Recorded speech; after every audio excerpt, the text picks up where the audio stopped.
Alô pessoal, hoje estamos realmente dando início ao curso de Evolução Origens. Hoje nós vamos ver a introdução, vamos explicar alguns aspectos que são realmente importantes. Fiquem aqui conosco.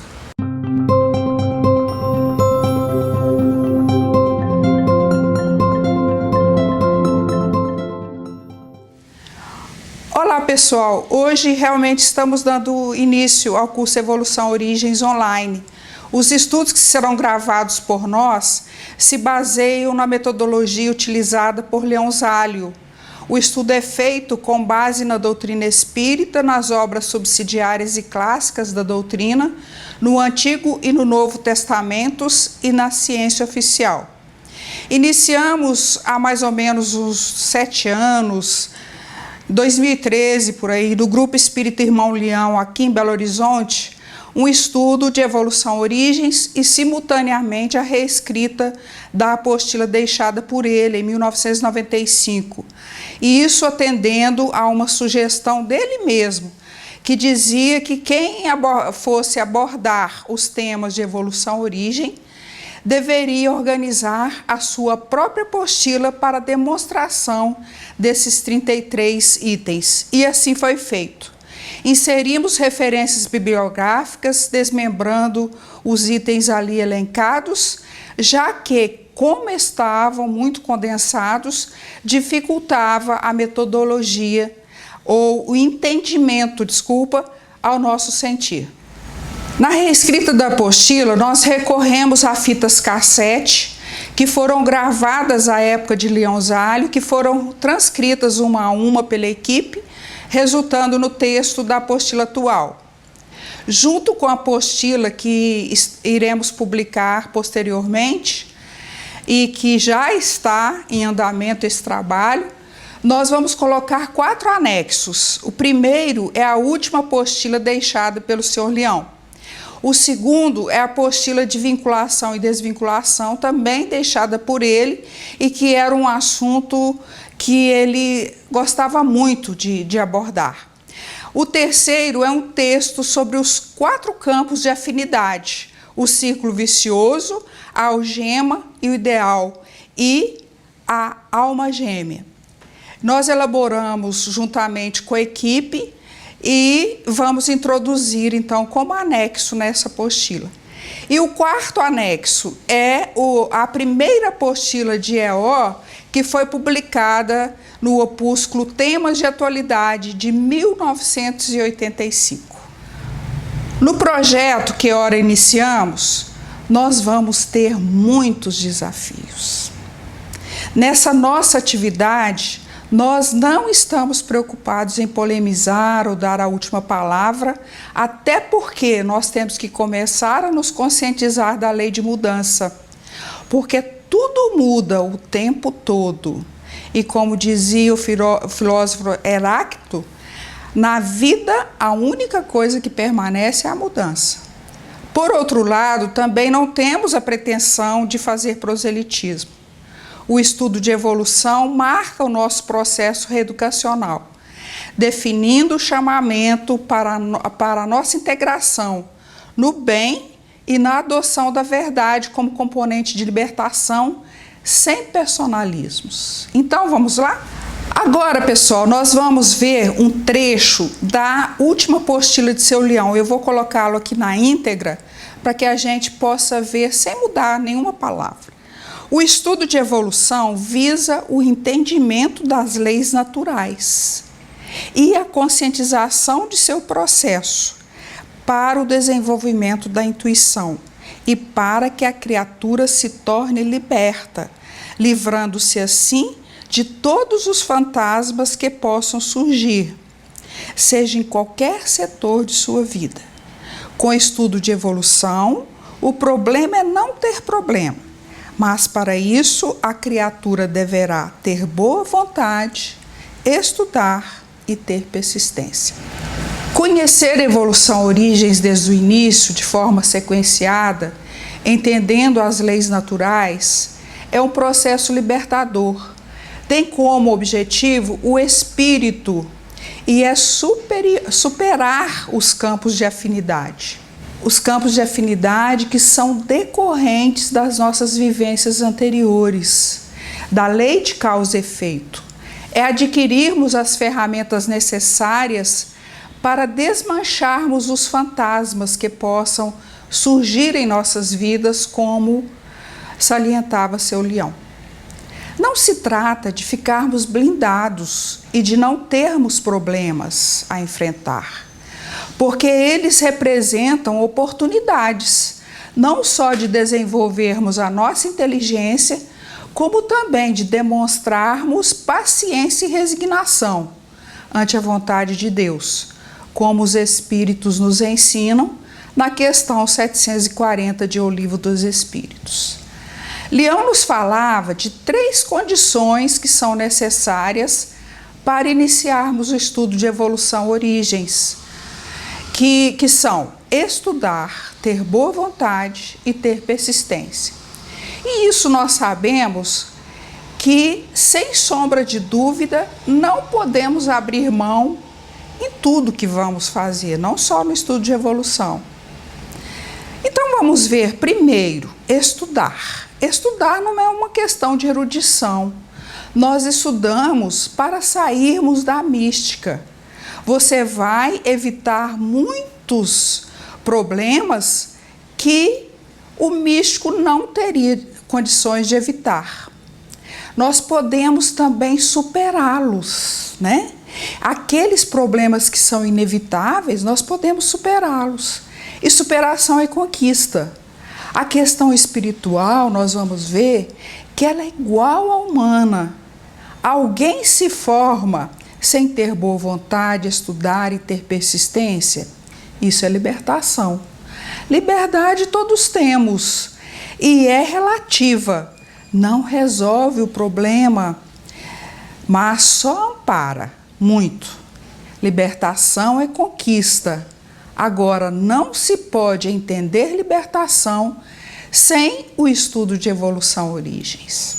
Veja que no Evangelho segundo o Espiritismo, capítulo 6, item 5, o Espírito de Verdade nos adverte: espíritas, amai-vos, este o primeiro ensinamento, e espíritas, instruí-vos, eis o segundo. Gente, amor, segundo o nosso entendimento de evolução origens, e Emmanuel também no Pensamento e Vida ele aborda, é trabalho ao semelhante sem espera de recompensa alguma, nem material nem sentimental. E instruir, segundo Emmanuel, é estudar sempre escolhendo o melhor, para que as nossas ideias e exemplos possam refletir as ideias e exemplos dos paladinos da luz. Então, é começarmos a criar um campo de afinidade diferente do que vínhamos criando até aqui. O significado de boa vontade, segundo Kant, na filosofia do kantismo, é vontade movida pela pura noção de dever. Olha só que interessante. Então, gente, ter impulso, uma empolgação só para fazer algo não basta. Exemplo, nós queremos tomar um sorvete, mas dizer que estamos querendo tomar um sorvete é o mesmo que já de antemão descartarmos a iniciativa de irmos até a sorveteria mais próxima e saborearmos aquele sorvete que mais nos agrada, né? Por isso, a boa vontade. É preciso dinamizar o impulso inicial, a empolgação. Então, boa vontade está ligada a ser determinada, a saber dos objetivos pelos quais se quer alguma coisa. O capital mais precioso da vida é o da boa vontade. Ponhamo-lo em movimento e a nossa existência estará enriquecida de bênçãos e alegrias, hoje e sempre, onde estivermos. Nos diz Emmanuel lá no capítulo 122 do livro Fonte Viva. E a persistência? Dar continuidade aos objetivos, insistir, ter perseverança. Então, estudar, ter boa vontade e ter persistência no plano físico, ou nós ficamos ouvindo o expositor espírita sem estudar, permanecendo na dependência do que o expositor fala ou o dirigente da reunião, como se o dirigente ou expositor fossem padre ou pastor, ou resolvemos estudar, ter boa vontade e persistência para criarmos um campo de afinidade com as leis universais e com a influência renovadora do Evangelho. O estudo de evolução-origens é para que a criatura se conscientize da dinâmica das leis universais. Ele promove uma velocidade e aumenta a vibração da nossa mente, com o objetivo de desmontar os fantasmas que foram agregados na retaguarda da evolução, a presunção, o direito de posse, o amor próprio. Ao estudar, a mente cria uma força capaz de desagregar os fantasmas e propicia uma vibração para incorporar elementos de influenciação da esfera do Cristo. Então, antes de estudar EO, nós dizíamos que nós aprendemos pela dor ou pelo amor, não é assim? Agora, nós vamos nos conscientizar que aprendemos pela instrução ou pela experiência. A reencarnação, ela representa uma gama de possibilidades de aprendizado e de enfrentamento. E nós podemos escolher aprender pela instrução ou pela experiência.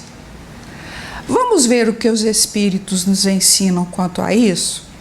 Então, gente, a experiência, segundo o capítulo 10 de Pensamento e Vida, que nos é peculiar nessa ou naquela fase da vida, constitui-se dos reflexos repetidos de nossos sentimentos e geram ideias contínuas e vão acabar plasmando os temas da nossa luta e aos quais a gente se associa, identificando-se de modo quase absoluto com as criações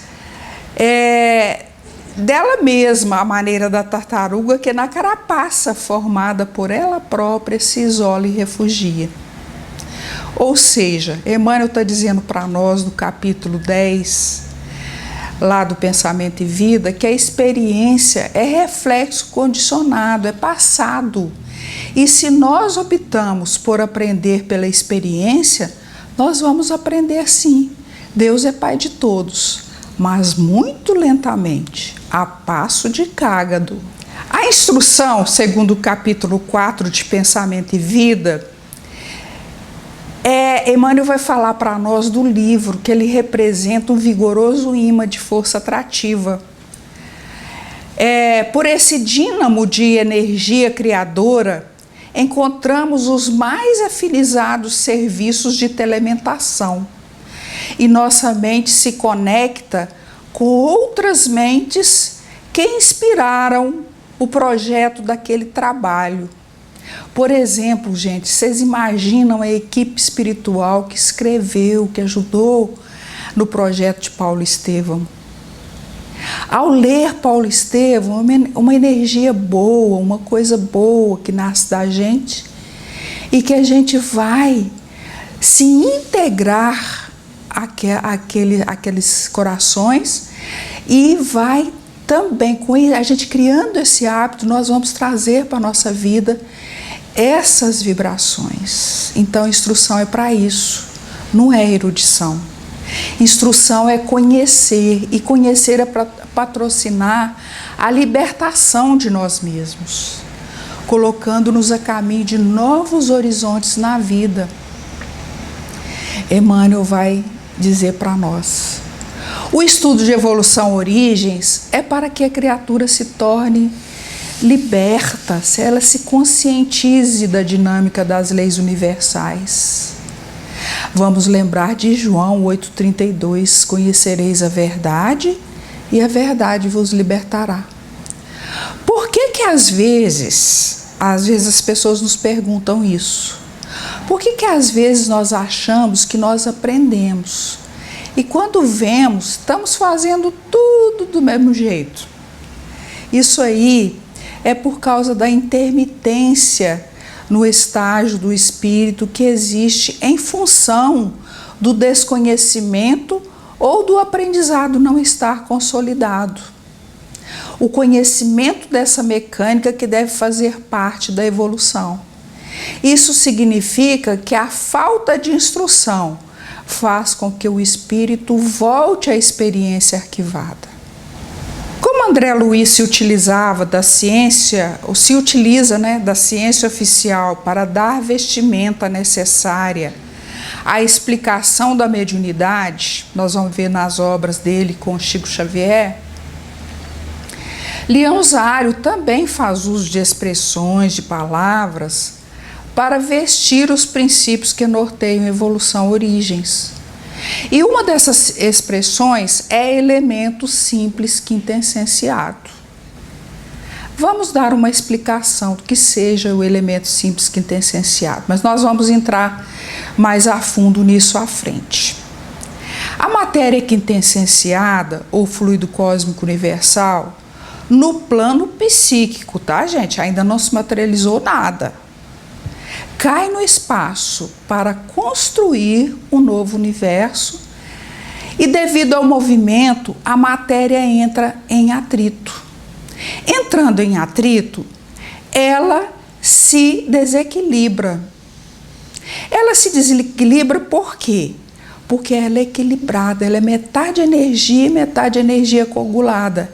E ao cair no espaço e se atritar, ela se torna mais energia e menos matéria psíquica, ou menos energia e mais matéria psíquica, se tornando elemento simples da matéria quintessenciada. Vamos ver isso, como já dissemos, mais à frente. Veja que Emmanuel vai dizer no capítulo 5 do livro Roteiro que em seus múltiplos estados a matéria é força coagulada, dentro de extensas faixas dinâmicas, guardando a entidade mental de tipos diversos em seu longo roteiro evolutivo. Então, qual vai ser o nosso caminho nesse estudo? De onde nós vamos sair e para onde nós vamos? Já pensaram? Vocês devem estar curiosos, né? Pois é. Nós vamos iniciar o estudo de evolução criando o universo, que começa da matéria quintessenciada, ou fluido cósmico, à consciência universal. Porque aquém da matéria quintessenciada e além da consciência universal, sabemos que existem campos vibracionais pertencentes a outros universos. Mas esses estados vibracionais desses universos são de Deus, Criador e incriado de todas as coisas. A doutrina espírita é o resultado do ensino coletivo e concorde dos espíritos.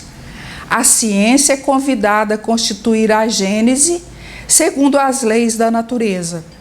Deus prova sua grandeza e seu poder pela imutabilidade das leis e não pela derrogação delas.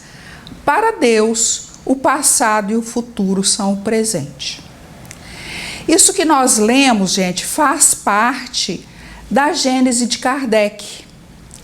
Ao codificar a doutrina espírita, Kardec passou pelo critério da concordância das revelações. Grande número de médios, estranhos uns aos outros e em vários lugares, dizendo a mesma coisa. Isso dá força e garante a perpetuidade da doutrina. Isso nós vamos ver lá no Evangelho, na introdução do Evangelho segundo o Espiritismo, item 2. A ciência e o Espiritismo se completam. A ciência sem o Espiritismo se impossibilita de explicar certos fenômenos só pelas leis da matéria.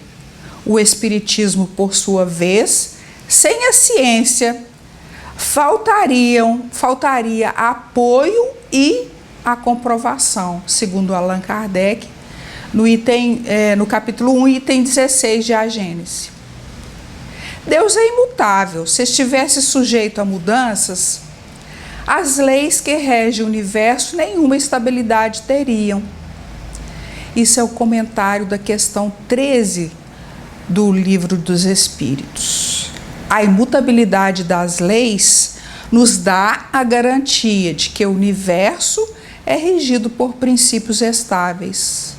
Engraçado que lá no Rumo Certo, no livro Rumo Certo, nós vamos ver uma coisa muito interessante. Esse livro é fora de série.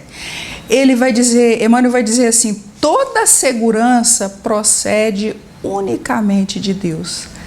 Por quê? Por causa dessa imutabilidade das leis. Elas nos dão segurança, né? Nós falamos da mudança, mas aqui, né, que tudo muda. Mas aqui não muda a estabilidade das leis, não. Para Deus, o passado e o futuro são o presente. No presente, o que nós temos de bom, nós vamos receber. O que nós demos de bom no passado, nós recebemos no presente. E no futuro, nós vamos receber o que nós estamos dando hoje. Então, gente, vamos lembrar de uma fala de Seu Leão: quem dá, recebe. Recebe do que dá, de bom e menos bom. Vamos lembrar agora de 3 crivos com 3 itens a serem observados por nós, que são importantíssimos para o estudo de evolução origens. O primeiro deles é o crivo socrático. Ver se é verdade, se é bom e se é útil. Ele está lá no livro Aulas da Vida, é uma página de Irmão X. Conta o seguinte: chegou uma pessoa para Sócrates e foi contar algo a ele. E Sócrates logo disse que o que você vai me contar, você já passou pelos 3 crivos? Aí o moço pergunta: mas que 3 crivos é esse, né? E ele diz: o crivo da verdade, da bondade e da utilidade. E aí viu-se que não passava por nenhum deles. Então que não era necessário contar o que havia de ser contado. O segundo crivo, ele se refere aos 3 itens da codificação espírita: ver se há lógica, se há razão e se há bom senso. Isso é de extrema importância para nós, mas ainda não é tudo.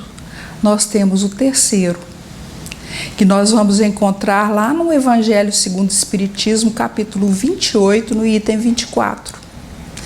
Prejudica a si, prejudica segundos, prejudica terceiros. Tudo que vamos fazer, que vamos decidir, nós temos que passar por esse crivo. Então, para julgarmos de uma coisa, precisamos ver-lhe a consequência. Veja, gente, que esses 3 crivos são úteis ao estudo de evolução origens, mas são úteis muito mais na nossa vida e nos ajudam porque são nortes na nossa caminhada. Vamos falar agora de uma dupla que é muito usada, não sei se vocês já viram, chama circunstância e necessidade. Seu Leão dizia que essa dupla o acompanhou durante muito tempo em sua vida, que desde novo ele já agia baseado nessas 2 coisas. Vamos explicar então como se dá isso. A circunstância, né? Emmanuel vai dizer para nós no Fonte Viva, capítulo 129, que recorda que a vontade de Deus se expressa cada hora nas circunstâncias que nos cercam. Nós vamos fazer uma leitura daquilo que acontece então.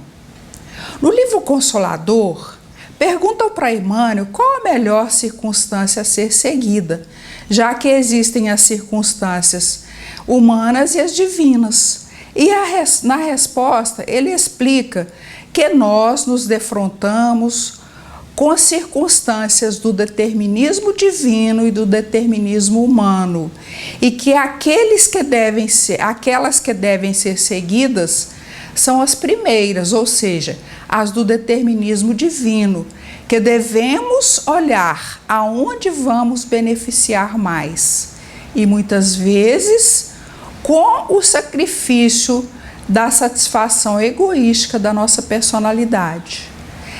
Essa é uma proposta reeducativa. Necessidade. Vamos explicar, por exemplo, porque nós sabemos bem o que é criar uma necessidade ou deixar de agir quando temos uma circunstância favorável.